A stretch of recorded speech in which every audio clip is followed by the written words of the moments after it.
Bonsoir à tous et à toutes. Merci d'être présents dans cet amphithéâtre qui va porter désormais le nom d'Henri Agel, grâce à la belle initiative de M.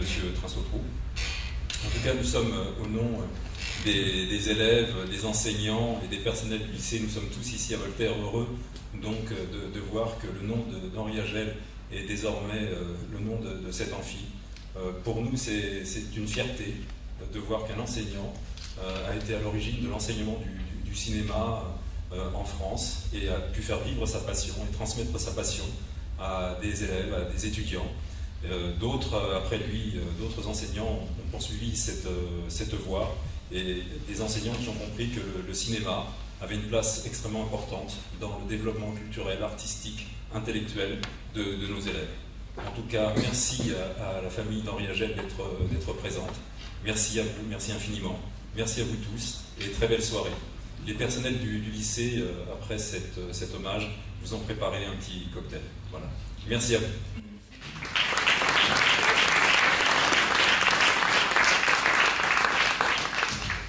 Je vais vous passer un petit film de 3 minutes qui était monté à partir des images piochées à droite à gauche, issues de la famille, juste pour vous donner un petit peu le cadre de la soirée.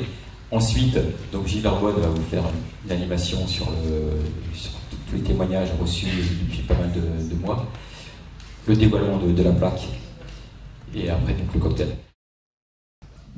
Notre président vous a déjà tout dit sur les initiatives passées de l'association concernant les propositions pour nommer tel ou tel lieu du lycée du nom d'une personnalité qui avait été jusqu'ici il s'agissait d'un ancien élève, donc je ne vais pas revenir sur cet historique puisqu'il vous a dit que nous avions déjà été à l'initiative de la salle le CDI du lycée Voltaire qui est devenu Alain Fournier.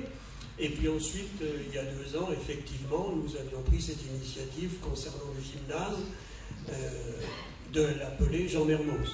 Bon, l'un et l'autre avaient passé un temps comme Alain Fournier n'a guère passé que 3 ans au lycée Voltaire, de la 6e à la 4e. Mermoz peut-être un peu moins, mais enfin c'était des personnalités qui avaient animé le lycée Voltaire. Alors aujourd'hui, avec Henri Agel, nous sommes dans une situation qui est quand même très différente, une situation particulière, parce que cet homme-là, il a marqué de façon décisive la vie de beaucoup d'entre nous. Parce que contrairement à ce que certains ont pu croire, je n'ai jamais eu pour condisciple Alain Fournier ou Jean Mermoz, mais il se trouve que Henri Agel, je vais y revenir, a été mon professeur.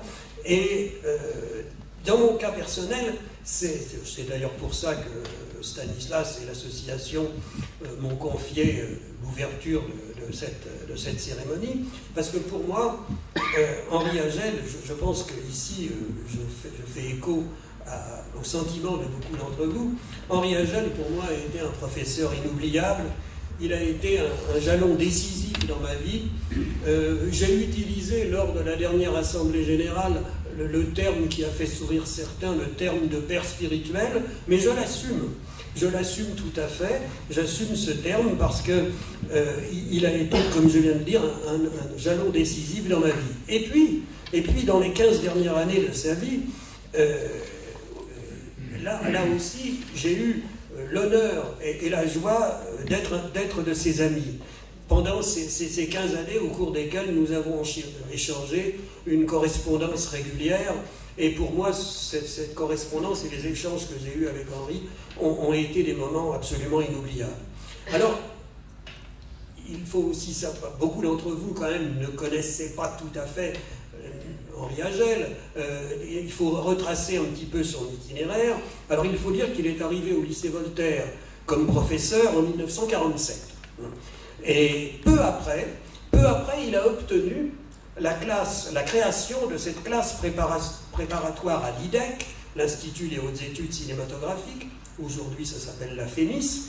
Mais cette classe préparatoire à l'IDEC, il a pu l'ouvrir, et ça je tiens à le préciser parce que Henri insistait souvent dessus, il a pu ouvrir cette classe grâce au soutien constant du proviseur de l'époque, et il faut citer ce proviseur de l'époque qui était un homme d'une grande ouverture d'esprit, il s'agit de M. Lamy.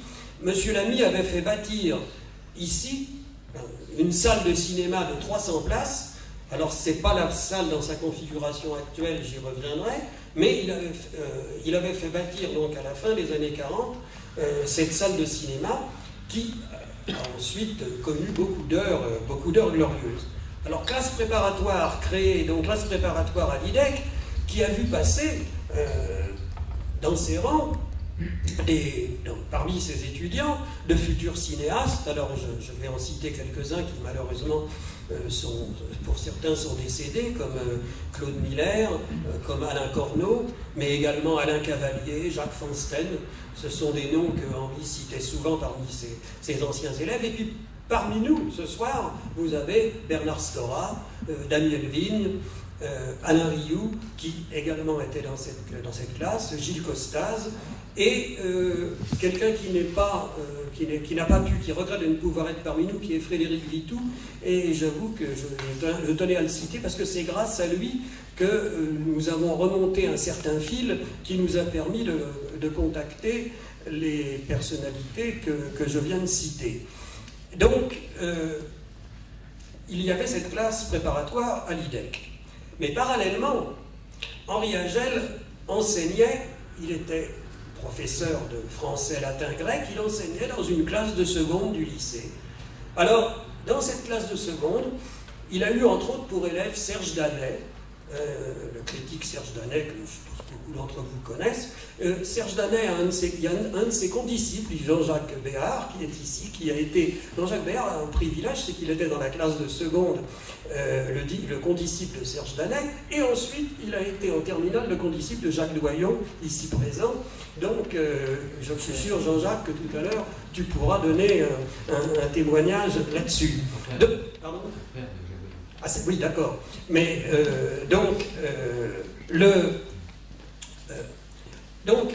il était aussi professeur de français, latin, grec dans cette classe de seconde, et moi-même, j'ai été l'un de ses élèves en classe de seconde, et j'ai déjà dit combien je lui étais redevable.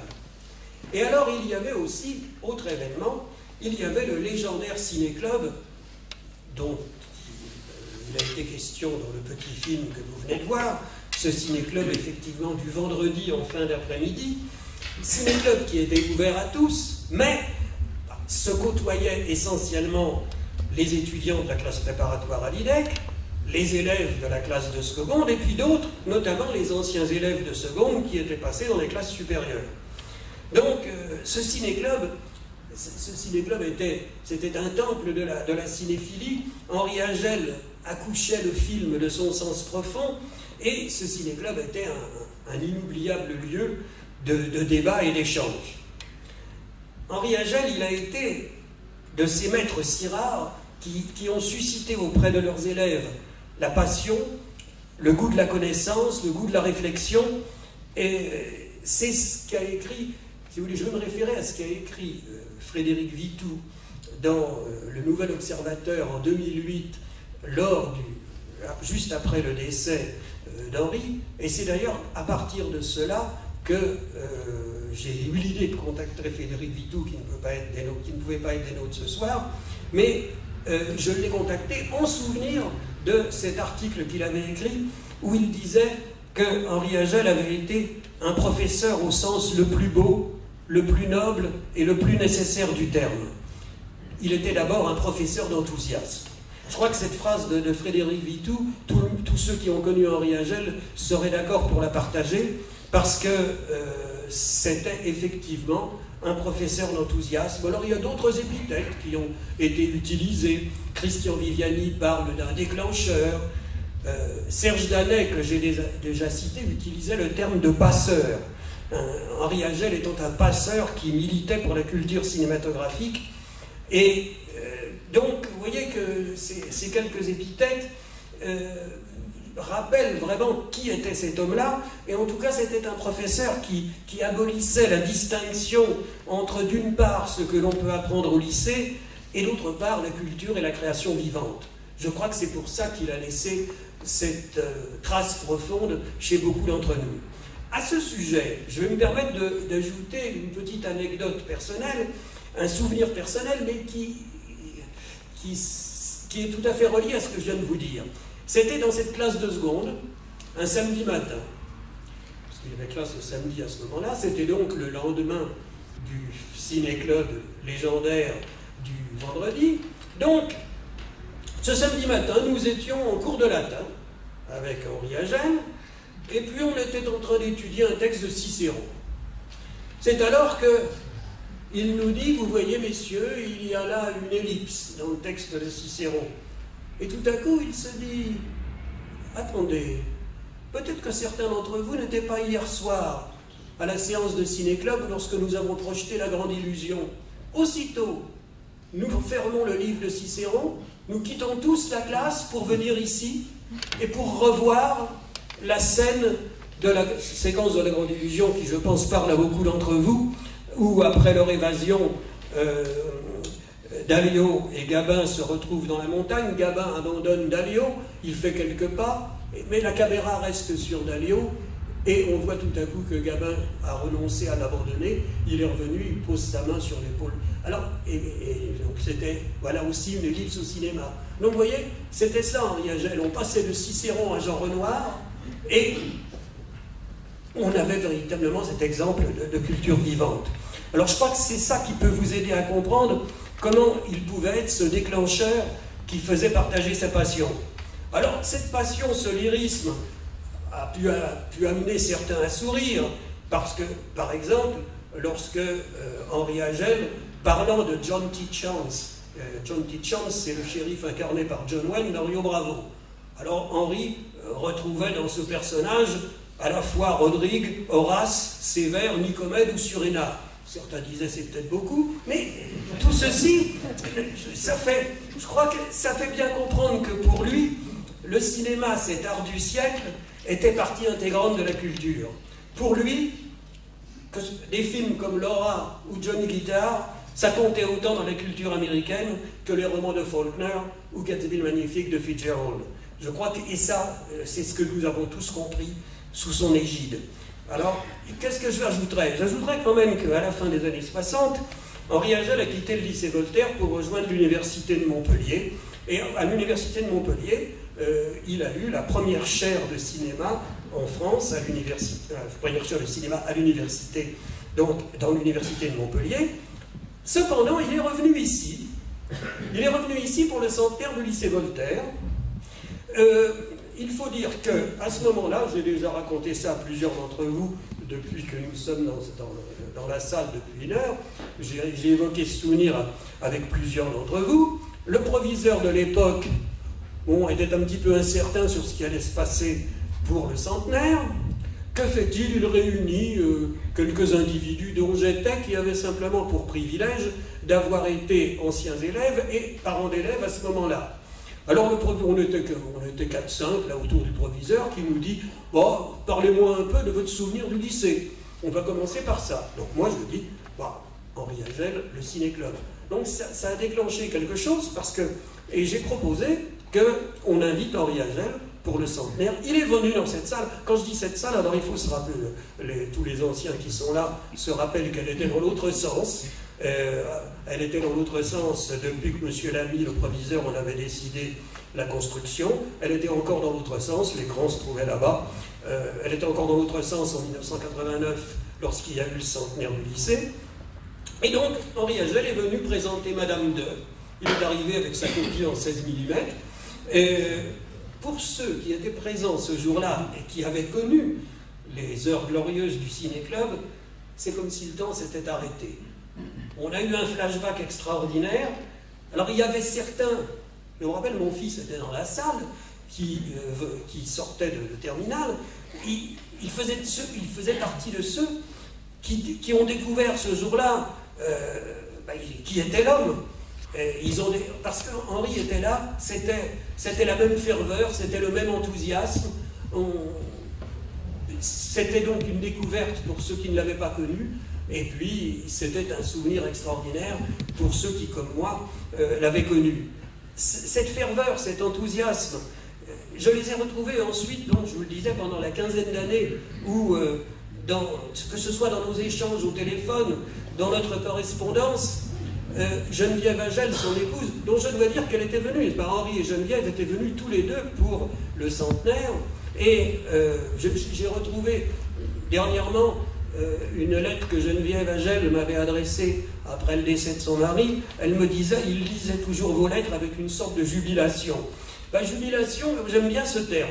J'aime bien ce terme qui me rappelle justement la ferveur, la gratitude sincère aussi qu'il exprimait, simplement parce que je lui avais envoyé un DVD d'un film qu'il aimait, et aussitôt il vous téléphonait pour vous exprimer sa gratitude avec cette ferveur et cet enthousiasme qu'il a eu jusqu'au bout. Voilà, j'espère que mon souci était de faire mieux comprendre Henri Agel pour ceux d'entre vous ici présents qui ne l'ont pas connu. Quant aux autres qui, comme moi, l'ont connu et aimé, j'espère avoir exprimé assez fidèlement qui était notre maître et notre ami. Et je pense que d'autres parmi vous, je pense notamment à Dominique Delouche qui est arrivé, que d'autres parmi vous compléteront ensuite ce témoignage. Je vous remercie.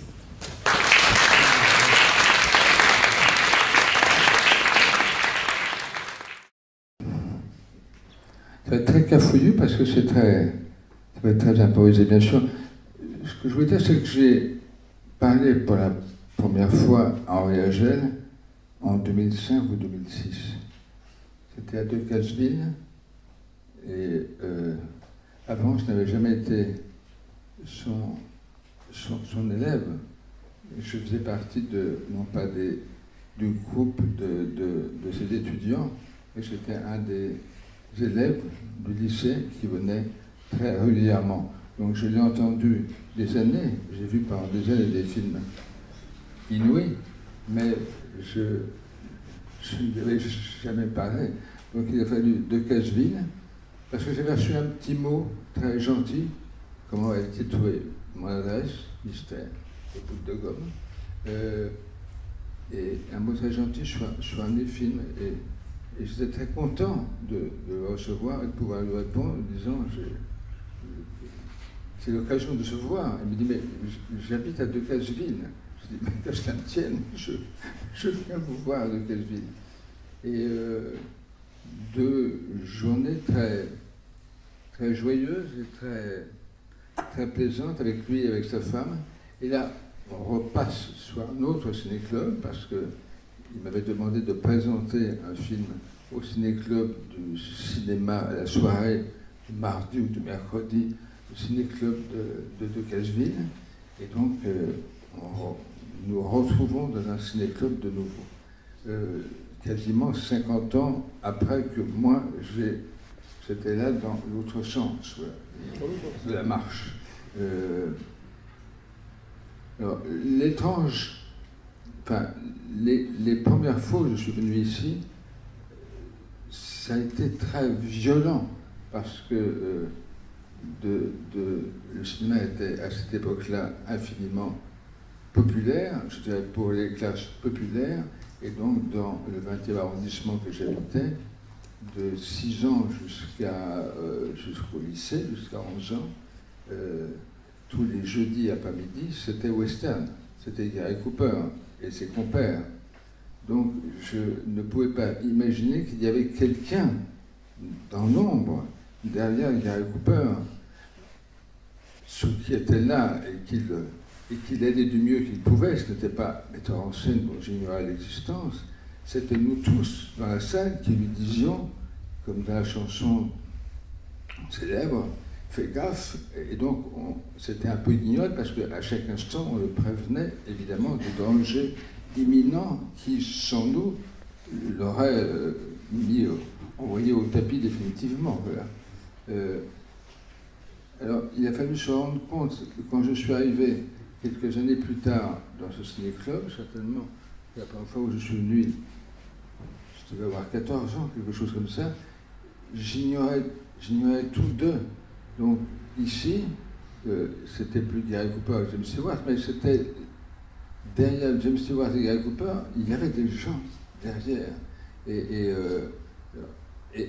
surtout, un cinéma que je ne pouvais pas imaginer, qui était de Mizoguchi à Wells, de Dreyer à beaucoup d'autres, des cinéastes inouïs.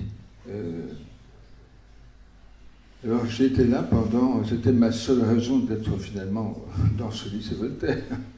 C'était les vendredis, en fin d'après-midi, où je pouvais voir un film. Et j'ai réussi à redoubler ma première, j'ai raté le bac philo, enfin j'ai tout fait, je crois, pour rester là. Et je suis resté là et j'ai réussi finalement à ne pas faire d'études supérieures, mais sans être l'élève d'Henri Agel, je veux dire, je crois que il était bien plus, enfin j'étais bien plus qu'un élève, parce que sans ces 5 années de film inouï et de travail qu'il faisait autour de ces films avec ses élèves et donc avec nous derrière, qui ne faisions qu'écouter, je ne pense pas que j'aurais pensé un instant faire des films. À ce moment-là même, d'ailleurs, ça me paraissait d'une ambition, d'une prétention folle. Donc, il a fallu que je sois, pendant quelques années, un admirable rédacteur des accidents de bagnole dans une compagnie d'assurance, que je sois un postier non moins remarquable dans les trains en direction de la gare de l'Est, etc., pour que, au bout du compte, je me dise, mais si je pouvais assister à un de ces types formidables dont j'ai vu des films avec Henri Agel, ça serait quand même très bien. Alors j'ai fait un peu de montage et puis j'ai fini par avoir l'audace d'écrire des petites choses qui ont fait que c'est devenu des films bizarrement. Donc voilà, donc ça a été, sans Henri Agel, je pense que je n'aurais jamais fait de film, donc c'est pas un professeur, je ne suis pas un élève, c'est lui qui m'a contraint de faire des films. Donc je le remercie beaucoup parce que c'était une vie pas si mal que ça que de faire des films, évidemment. Voilà, pardon pour ces... Voilà, c'est dit, c'est mal dit, mais c'est dit.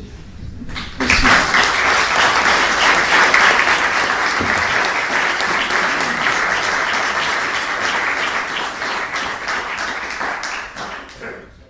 Merci surtout d'avoir pris sur votre temps pour venir apporter ce témoignage.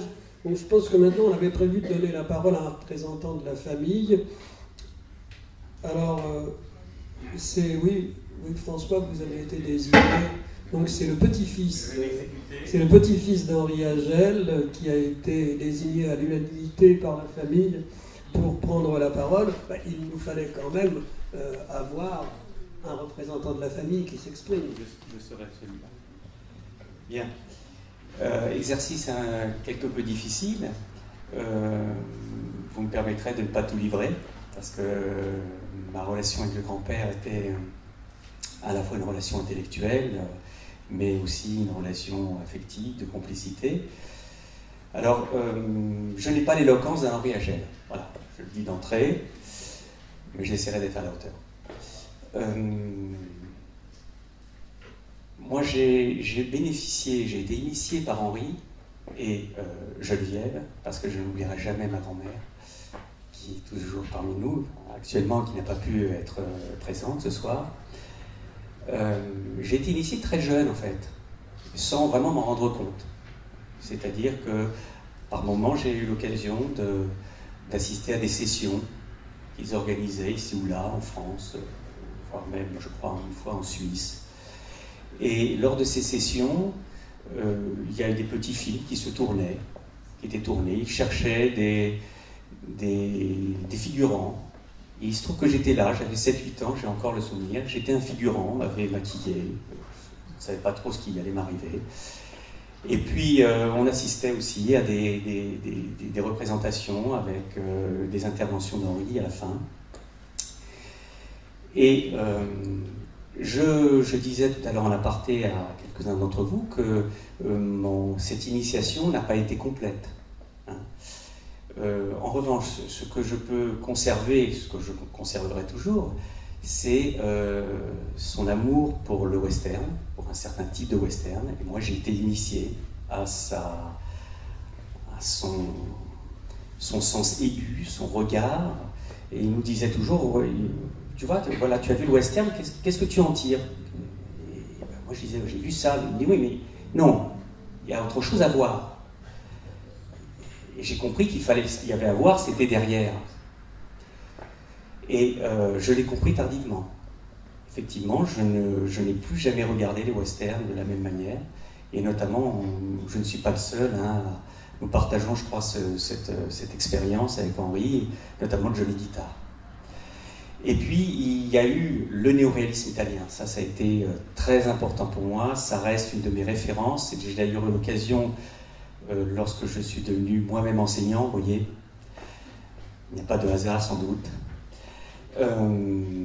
j'ai eu l'occasion de présenter des films, des classiques du néoréalisme italien. Et je garderai toujours ce regard d'Henri et ce partage du regard, hein, et cet émerveillement qu'il nous transmettait lors d'un des Sicars, par exemple, hein, le voleur de bicyclette. Alors peut-être effectivement est-ce un poncif ou quelque chose de simple que d'évoquer le voleur de bicyclette, mais moi ça m'a particulièrement marqué et nourri mon imaginaire. Miracle à Milan, n'en parlons pas. Et ce miracle à Milan, je l'utilise moi-même lors de certaines réflexions avec mes élèves sur notre société. Voilà. Donc sur le plan cinématographique, c'est vrai que j'ai animé moi-même des ciné-clubs, j'ai essayé d'en faire vivre, mais l'époque était tout autre. Et les ciné-clubs de l'époque d'Henri, qui se terminaient par des discussions, des échanges sans fin, ne sont plus les ciné-clubs que moi j'ai connus. Alors aujourd'hui, nous avons dans l'institution de l'éducation nationale, lycéens au cinéma. J'ai essayé d'y participer. Je n'y ai pas toujours trouvé mon compte, bien que le choix des films soit un choix assez osé parfois, assez éclectique. Mais la manière dont ensuite on étudie le film et dont on échange ensuite sur le film ne correspondent pas tout à fait à cet esprit de liberté qu'il y avait lorsque nous échangions sur le cinéma avec Henri. Alors ça, c'était effectivement mon initiation cinématographique. Et il était parfois difficile de le suivre parce que moi je voyais une fois le film, deux fois le film, trois fois le film, et je ne voyais pas ce que lui attendait que je voie. Bon, eh bien, il suffisait de les regarder sans cesse, sans cesse et sans cesse. Et je pense que dans la famille, nous y sommes tous passés, hein, avec les cassettes vidéo VHS qui nous remontraient, qui montraient au petit, à Marie, à ma fille qui est là aussi, et on les regardait, les cassettes, on était contents, on passait un bon moment. Bon, moi je vais être court, mais en tout cas, là où est notre très grande complicité, Henri et moi, et vous l'avez abordé, il faisait un lien très étroit entre l'hellénisme, enfin les références à la culture classique et le cinéma, et moi ce lien je l'ai fait, parce que j'ai appris le grec ancien. Je ne le maîtrise pas très très bien, mais j'ai étudié les textes puisque je suis un historien de l'Antiquité grecque.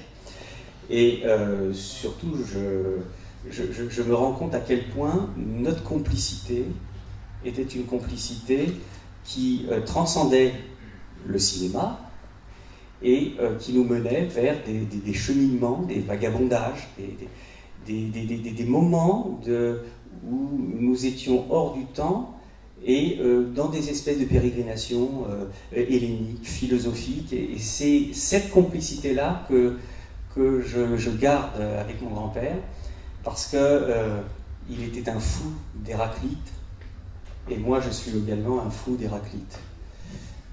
Il était capable de s'asseoir de faire une espèce de grand écart, excusez-moi pour l'expression, entre le rationnel et l'irrationnel. Et je suis aussi un adepte, comme les Grecs de l'Antiquité l'étaient, hein, de ce passage un peu, cette frontière assez ténue entre le rationnel et l'irrationnel. Donc en fait, on avait ces moments-là, ces moments de discussion, ces moments de silence, de partage, de l'instant. Et effectivement, je pense que ce qui m'a, en tout cas pour moi, ce qui m'a transmis, c'est la passion. Hein, c'est la passion. Vous parliez de la jubilation, c'est la jubilation. C'est ces espèces d'emportements, ils s'emportaient parfois c'était de la colère, et puis parfois ils s'emportaient et en s'emportant, ils nous emportaient vers quelque chose de, je vais oser dire, de transcendant, parce que Henri était un homme aussi de la transcendance. Donc voilà, donc moi, c'est un modeste témoignage qui n'a pas prétention à faire la synthèse ou le résumé de tout ce que peuvent penser ceux qui l'aiment, ceux qui l'ont aimé, et sa famille en particulier. Voilà ce que je vous livre. Je voulais être présent ce soir pour être témoin de sa présence. Voilà, je vous remercie.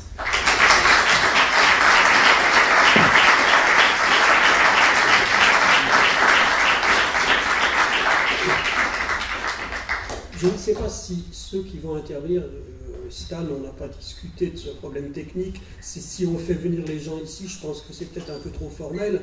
Ceux qui souhaitent venir ici sous les sunlights seront les bienvenus, mais d'autres, ça serait peut-être plus sympathique de parler depuis la salle. Mais je vais donner la parole à Dominique Delouche, parce que il faut vous dire que il y a, Stanislas disait, ça fait 6 mois, enfin ça fait plus longtemps que je le taraude avec ça, il l'a dit.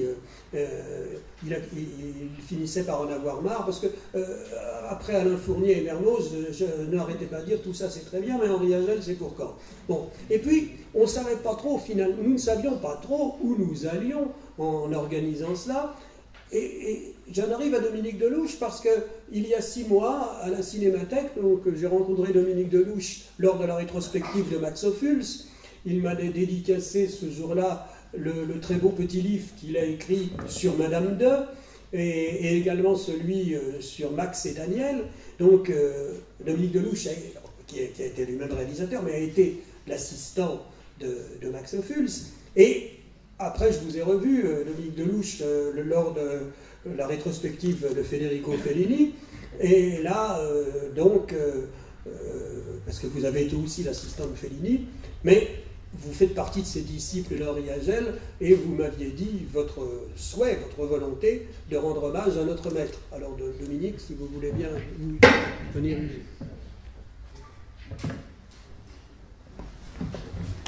Je vais faire semblant d'être debout. Bien, alors avant, je vais vous lire un mot que m'a confié un autre élève d'Agel, qui est de ma génération. Je dois vous dire que je pense que je suis le plus vieux de tout le monde. Alors, il y a peut-être des codisciples ici, je ne sais pas, il pourrait y avoir Louis, par exemple. On revendique ici la place des plus vieux. Alors, je suis de la première génération, c'est-à-dire 48, donc on ne trouvera pas plus ancien que moi, comme élève d'Henri Agel. Alors, dans cette génération, il y avait... je ne sais pas si, je repose la question, je ne sais pas s'il y a d'autres élèves d'Agel de ces années-là, mais il y avait Philippe Collin, réalisateur et journaliste, qui ne peut pas venir, il se trouve trop fatigué. Il m'a demandé de lire ceci. Pour saluer Henri, j'avais 20 ans et je ne laisserais dire à personne que ce n'était pas le plus bel âge de la vie, c'était celui de la découverte du cinéma, de l'amour du cinéma, et surtout d'un maître qui allait de modeler mon avenir, notre avenir. Et en ce temps-là, le cinéma à Voltaire avait une âme, bel oxymoron. Et s'il ne l'a pas complètement perdu, le cinéma, à mes yeux, c'est que je porte encore les précieuses lunettes dont Henri Agel sut polir subtilement les verres.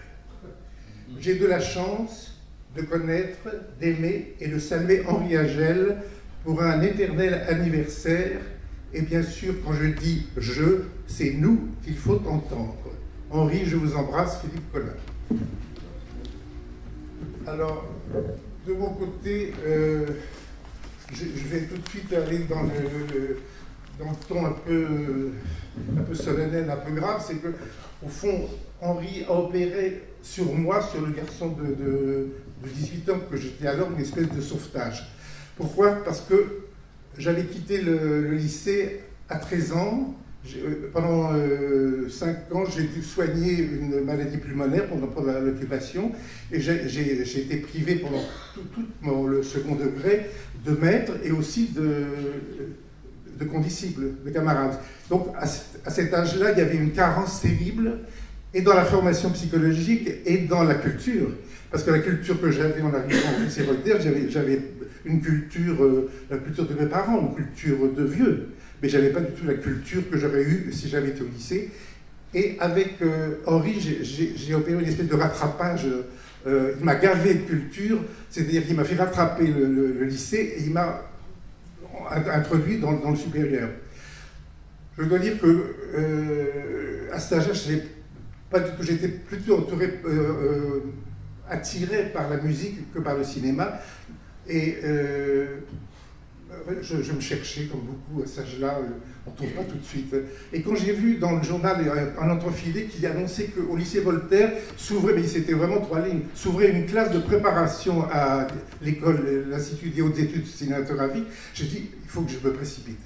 Donc j'ai passé un examen, et par chance, à l'oral, Henri me demande de parler de Grémillon.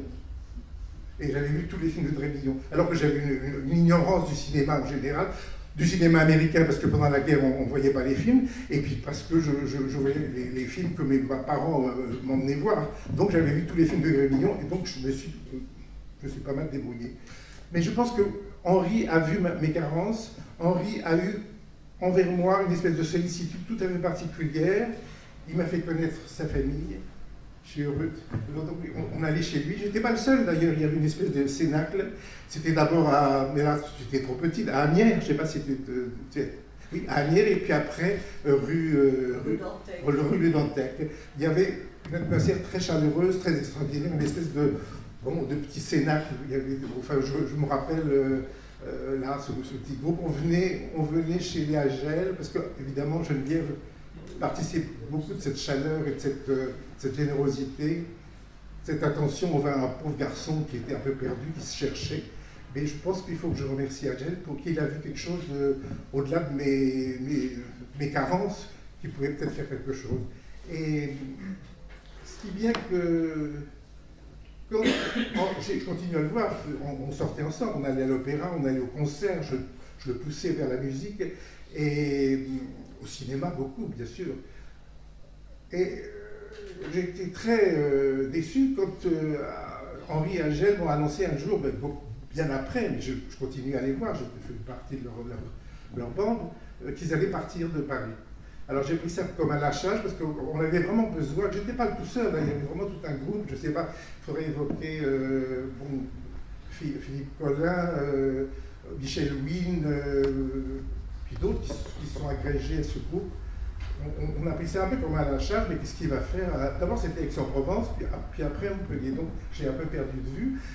Je pense que c'est surtout Geneviève, je pense, qui a tiré par la manche Henri pour qu'il quitte Paris. Il y avait quelque chose qui ne lui plaisait pas dans Paris, et surtout à Geneviève. Il aimait bien Paris, mais c'est le parisianisme, je crois, qu'il n'aimait pas du tout. Une espèce de futilité, les coteries, puis alors, il avait pris des positions, je dirais, très audacieuses. Il nous parlait de choses dont on ne parlait pas ailleurs. Il nous parlait, je ne sais pas, de Bernanos, de Saint-Jean-de-la-Croix, des choses. C'était pas du tout dans le goût du jour. Hein. Donc, il est parti, et je pense que là, il a trouvé peut-être un entourage moins sec, moins perfide, plus ouvert. Il a été heureux là. Et voilà, je peux vous dire une anecdote, c'est que j'ai vu les films justement j'ai vu les films qu'on a présentés comme le jardin, l'Éden d'Henri Agel. Donc j'ai retrouvé Madame II, bien sûr, là on se retrouvait parce que c'est ensemble qu'on a retrouvé. Et Fellini. Alors, juste en 2 mots, une petite anecdote. Moi, après, j'ai quitté Henri, j'ai eu un autre grand maître, Federico Fellini, et un jour, Federico Fellini est venu à Paris et il voulait rencontrer Tati. Il aimait beaucoup Tati. Fellini n'était pas très cinéphile, mais Tati, ça lui disait beaucoup. Et comme je savais que Henri fréquentait Tati, même je crois que Geneviève faisait des tournées avec Jacques Tati pour présenter donc ils étaient très intimes. Donc il y a eu un dîner chez moi, à la maison. D'ailleurs, quand je dis chez moi, c'est encore l'endroit où j'habite, c'est encore, vous voyez, si je suis sédentaire.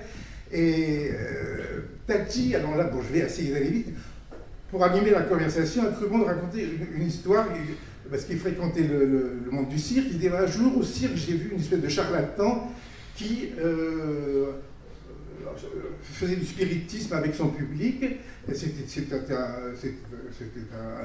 un homme de mauvaise foi. Il faisait monter le public sur le tréteau et par des jeux, où c'était truqué ou par un jeu d'envoûtement, il faisait dire au public, à la personne qui montait sur le tréteau, ce qu'il aurait voulu vivre.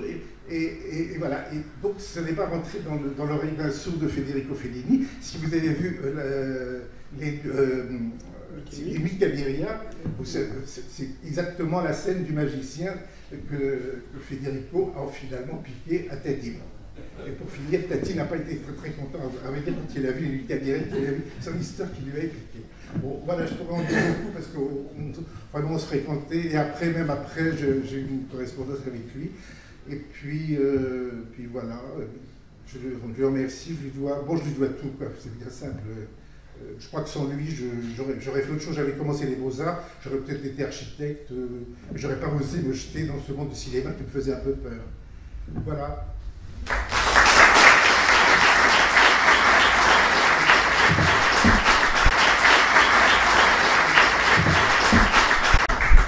Je veux dire aussi que c'est grâce à Dominique Delouche, toujours le jour où nous nous sommes vus à la Cinémathèque pour cet hommage à Fellini. Vous étiez là avec Jean-Max Méjean, qui d'ailleurs ne peut pas être des nôtres ce soir, mais je vais lire le témoignage qu'il nous a adressé. Mais c'est grâce à vous deux que j'ai retrouvé la trace, parce que j'avais perdu la trace de Geneviève Agel, et c'est grâce à vous que nous avons retrouvé Monique et les autres membres de la famille qui sont ici ce soir. Alors, donc, Jean-Max Méjean m'a envoyé ce témoignage en disant « J'ai connu Henri Agel dans les années 1970 à l'université Paul Valéry de Montpellier, où j'étais étudiant en philosophie. » Donc, nous voici là avec l'époque de Montpellier. « J'aimais le cinéma, sans savoir toutefois qu'on l'enseignait. Henri et sa femme Geneviève nous appâtaient tous les mercredis soirs avec leur ciné-club qui avait lieu dans le Grand Amphi. C'est là que moi aussi j'ai découvert des chefs-d'œuvre. Puis, lorsque j'ai entrepris des études de cinéma, il m'a appris à croire en mes rêves, à ne jamais baisser les bras. Sa passion me reste dans le cœur. Aujourd'hui, ne pouvant être parmi vous, j'ai écrit ce petit mot pour lui rendre hommage.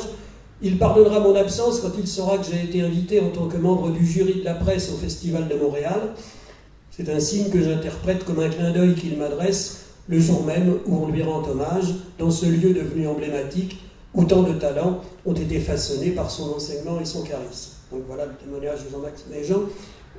Dominique, vous parliez de Michel Wynne, qui nous en a également adressé un, et peut-être que pour rompre la monotonie qui pourrait naître de la lecture, Alain Rioux, peut-être. Oui. Alors, Alain Rioux, qui s'avère être un ancien d'IDEC, dont vous avez... Non, de la préparation. De la préparation. Oui, c'est vrai que vous m'avez quitté. Donc, Alain Rioux, dont vous avez sans doute lu les articles dans le Nouvel Observateur, va... Non, je vais juste vous dire un petit mot, mais j'ai été très longtemps effectivement au Nouvel Obs avec Vitou, et Vitou, comme l'a dit Gilbert, c'est beaucoup, enfin c'est pour Vitou, qui est une académie française, pour Vitou, Agel a énormément compté, et il avait réussi à organiser il avait décidé à venir à la Cinémathèque en 1995. C'est-à-dire, il était déjà âgé, il avait à peu près l'âge que Dominique maintenant. Et il était néanmoins, il avait une vitalité presque supérieure à la vôtre. C'était à Chaillot, et il a présenté, bien entendu, Johnny Ita. Et ça a été, il faut dire, son dernier grand concert parisien. Et il y avait quand même beaucoup de gens qui étaient venus, et il l'a présenté comme un ciné-club. Il a fait une présentation, et ensuite les gens restaient et sont restés. Ils sont presque tous restés. Il a donc parlé très très brillamment c'était un des films dont il parlait le mieux, et c'est pour ça que j'ai voulu intervenir là. Et à un certain moment, des gens qui timidement se sont levés, qui devaient filer vraisemblablement, et Agel, retrouvant ses réflexes de professeur, le cinéma ne vous intéresse pas. Il les a apostrophés. Alors c'est un scandale. Et ce que je voulais dire, simplement, j'y ai pensé juste il y a quelques jours. Je me suis dit, finalement, il y a une chose que j'avais jamais vraiment formulée sur Agel, mais le point commun entre tout ce qu'il aimait, entre tout ce qu'il nous a fait, il nous a pas fait tous aimer, parce que je connais des personnes ici qui n'appréciaient que très modérément les films de Donskoy et le Rossellini, vous savez, avec les Fioretti de François d'Assise, qui était je ne vois pas à qui vous faites allusion. Mais néanmoins, ces films-là faisaient partie d'une esthétique, et je crois que c'est un homme. On ne s'en rendait pas compte, évidemment, avec quand même son costume de professeur. Il était professeur, c'était pas du tout, on ne l'imagine pas en Alfred de Musset, mais c'est un homme qui était profondément sensible à la poésie. C'est ce dont je me suis aperçu, le seul point commun qu'il peut y avoir entre tous les films qu'il aimait, c'est que c'est des films qui, d'une certaine façon, sont tous très profondément poétiques, y compris les films, y compris Le Bonhomme de bicyclette. Et sur le Miracle à Milan, n'en parlons pas. Et j'ai réalisé ça en repensant.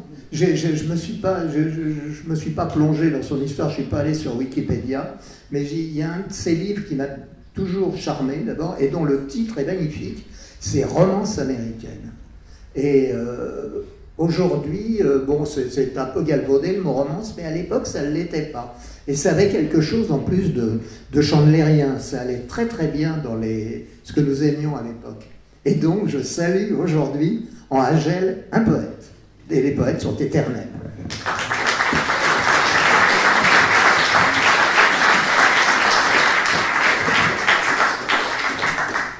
Est-ce que quelqu'un d'autre souhaite... Bernard Stora ?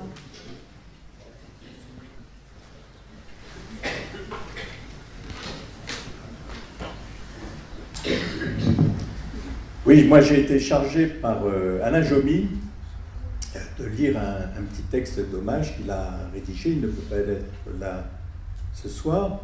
Alain a fait la classe de préparation à l'IDEC, il a fait l'IDEC, ensuite il a fait beaucoup de documentaires musicaux. Il est lui-même un excellent compositeur. Il a fait beaucoup de musique de film, il a fait la musique les premiers films de Claude Miller, les films de Luc Perrault, certains des miens, etc.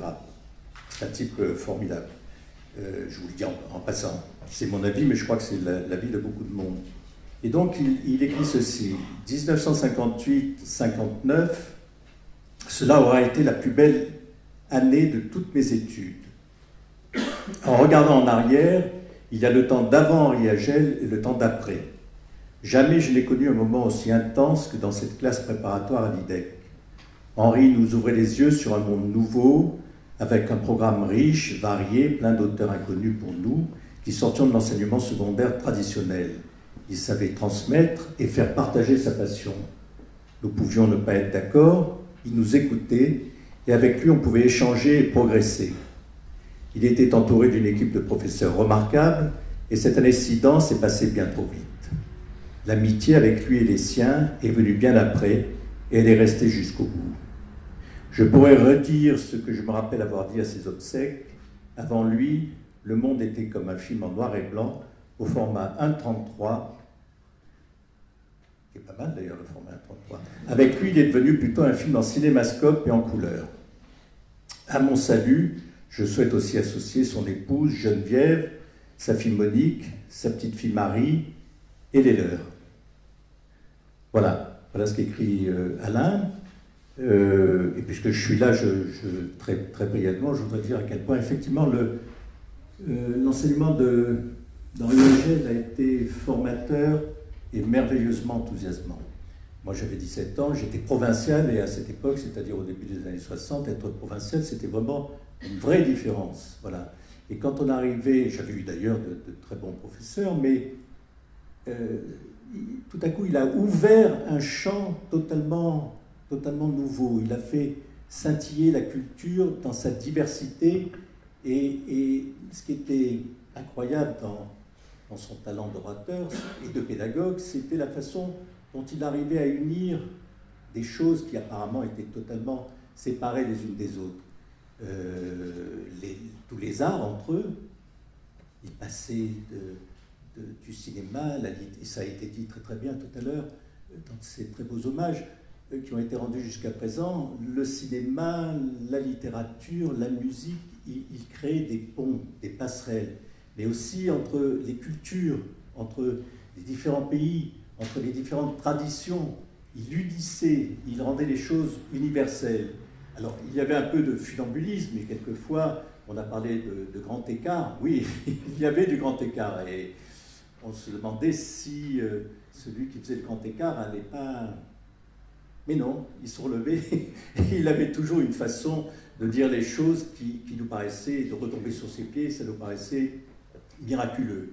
Il arrivait à unir le no japonais, la tragédie grecque, la commedia dell'arte, et c'était... Voilà, moi j'admire beaucoup en lui, avec un petit peu de nostalgie, cette capacité d'unir, de réunir, c'est-à-dire que en un temps où on s'ingénie à rétablir des frontières, à élever des murs, à marquer ses différences, son identité, ça veut dire une identité qui vous différencie des autres cultures, des autres pays, des autres groupes.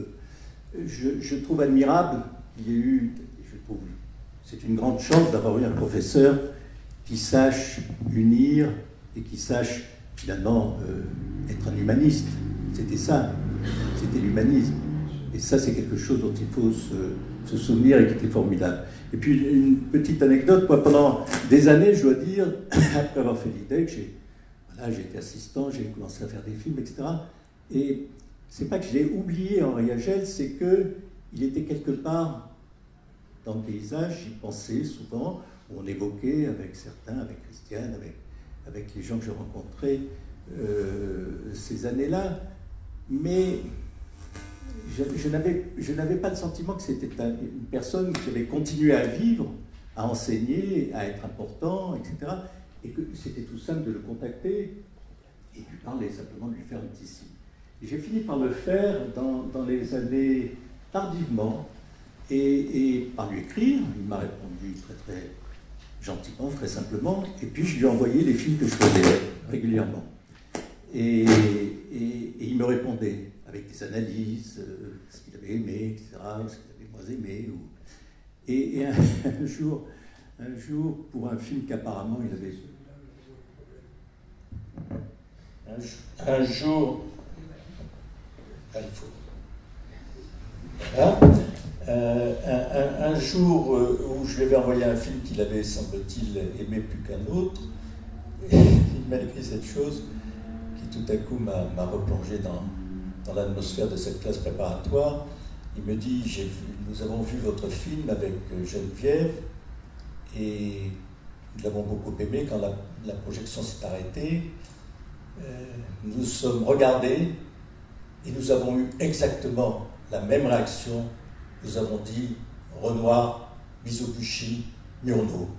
Alors, c'était si drôle, c'était tellement lui que tout à coup je me suis retrouvé dans ce bâtiment préfabriqué qui a disparu aujourd'hui, qui a été remplacé par une grande cour, la cour d'entrée, où était cette classe, et je me suis retrouvé dans cette atmosphère et dans cet enthousiasme et cette effervescence que nous avons connue très jeunes et qui représente vraiment un capital précieux et sur lequel nous vivons toujours.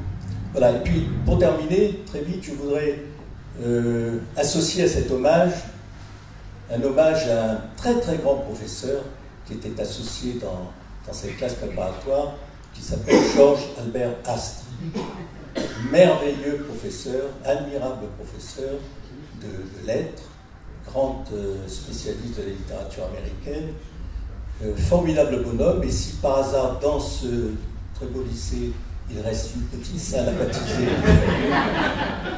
je vous propose de nous retrouver dans quelques années pour rendre hommage à ce merveilleux professeur.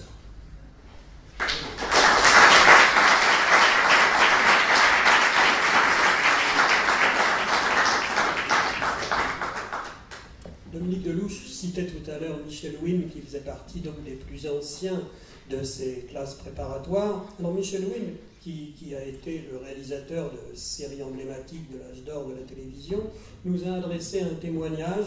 Alors justement, ça renvoie un petit peu à ce que vient d'évoquer Bernard Stora sur l'atmosphère du lycée Voltaire dans ce qu'il décrit. Je vous lis la description. Les couloirs du lycée Voltaire sont copie conforme de ceux qui ont été construits à l'orée de la Troisième République. C'est dans l'un de ces mornes couloirs que, début octobre 1949, une quinzaine de jeunes gens se dévisagent en silence en sautillant d'un pied sur l'autre. Tous sont animés secrètement de la même détermination, devenir le Jean Renoir de demain. Notre déception à tous était de taille, décider de frapper à la porte d'un monde merveilleux, le cinéma. Cette classe préparatoire à l'IDEC était censée nous aider à en tourner le loquet. Or, nous nous retrouvions dans ces tristes couloirs avec l'impression de redoubler. Mais nous pénétrons dans la classe, aussi calamiteuse que le couloir, un tableau noir, un bureau, une estrade, des pupitres, l'odeur de la craie, de la cire, de l'encre bleue. Ce n'est même plus le lycée, c'est la communale. En réalité, le destin nous jouait un tour à sa façon, car nous venions de mettre un pied en Grèce. Cette classe miteuse serait notre portique, et notre Zénon, à nous, s'appellerait Henri Agel. Henri Agel était tout simplement un maître à penser le cinéma, un maître à penser tout court d'ailleurs. Il nous a appris à penser, mais aussi à réfléchir, à juger, à décrypter, à pénétrer, à nous imprégner, à adhérer, à adorer, à nous enthousiasmer, mais cependant toujours à tolérer. De ce métier, il ne nous a appris ni la technique, ni l'économie, ni la morale, ni les arcanes, mais tout simplement la noblesse.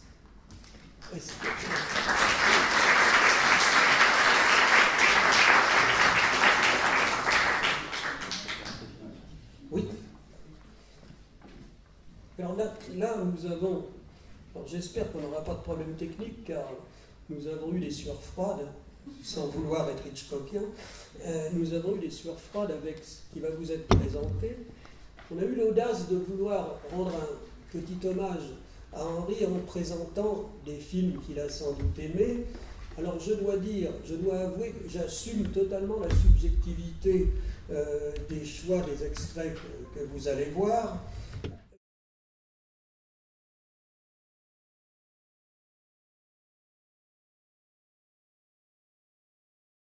Alors donc je reviens brièvement pour justifier les choix. Donc Madame de, on ne va pas trop en parler, on ne va pas en parler trop longtemps parce que ça a été cité plusieurs fois ici et vous comprenez pourquoi on l'a choisi. Et avec deux extraits en plus, deux extraits.